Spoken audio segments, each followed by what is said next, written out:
Second nature. Your personality isn't necessarily set in stone.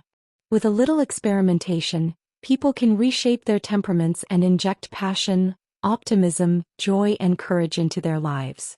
Psychologists have long held that a person's character cannot undergo a transformation in any meaningful way and that the key traits of personality are determined at a very young age. However, researchers have begun looking more closely at ways we can change. Positive psychologists have identified 24 qualities we admire, such as loyalty and kindness, and are studying them to find out why they come so naturally to some people.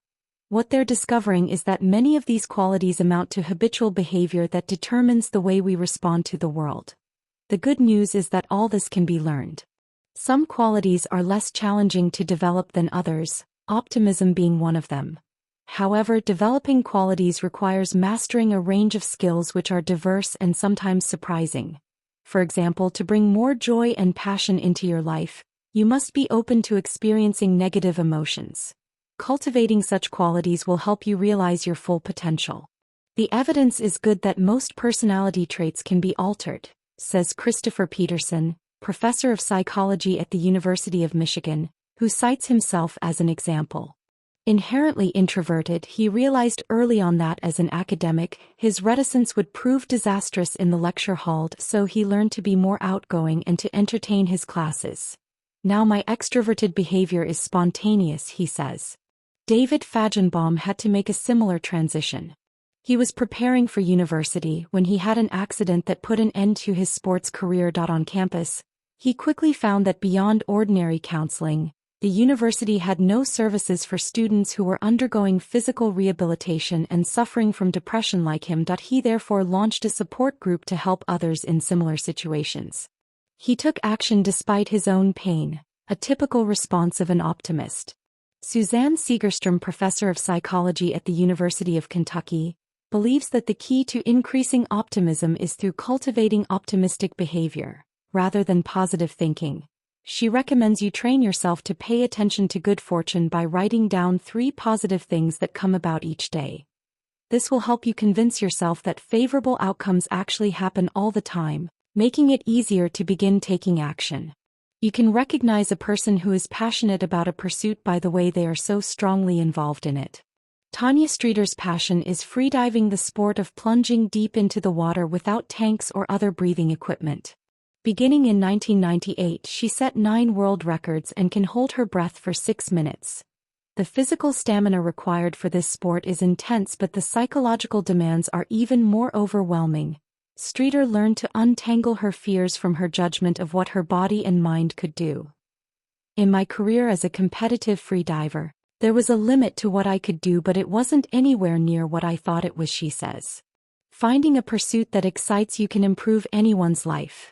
The secret about consuming passions, though, according to psychologist Paul Sylvia of the University of North Carolina, is that they require discipline, hard work, and ability, which is why they are so rewarding. Psychologist Todd Kashdan has this advice for those people taking up a new passion as a newcomer: you also have to tolerate and laugh at your own ignorance. You must be willing to accept the negative feelings that come your way, he says.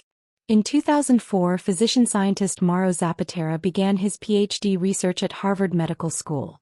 Unfortunately, he was miserable as his research wasn't compatible with his curiosity about healing. He finally took a break, and during 8 months in Santa Fe, Zapatera learned about alternative healing techniques not taught at Harvard. When he got back, he switched labs to study how cerebrospinal fluid nourishes the developing nervous system. He also vowed to look for the joy in everything, including failure, as this could help him learn about his research and himself. One thing that can hold joy back is a person's concentration on avoiding failure rather than their looking forward to doing something well. Focusing on being safe might get in the way of your reaching your goals, explains Kashdan.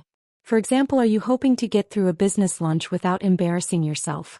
Or are you thinking about how fascinating the conversation might be? Usually we think of courage in physical terms, but ordinary life demands something else. For marketing executive Kenneth Padilios, it meant speaking out against something he thought was ethically wrong. The new manager was intimidating staff, so Padilios carefully recorded each instance of bullying and eventually took the evidence to a senior director, knowing his own job security would be threatened.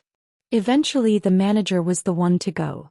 According to Cynthia Puri, a psychologist at Clemson University, Pedilio's story proves the point that courage is not motivated by fearlessness, but by moral obligation.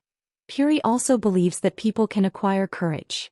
Many of her students said that faced with a risky situation, they first tried to calm themselves down, then looked for a way to mitigate the danger, just as Pedilios did by documenting his allegations.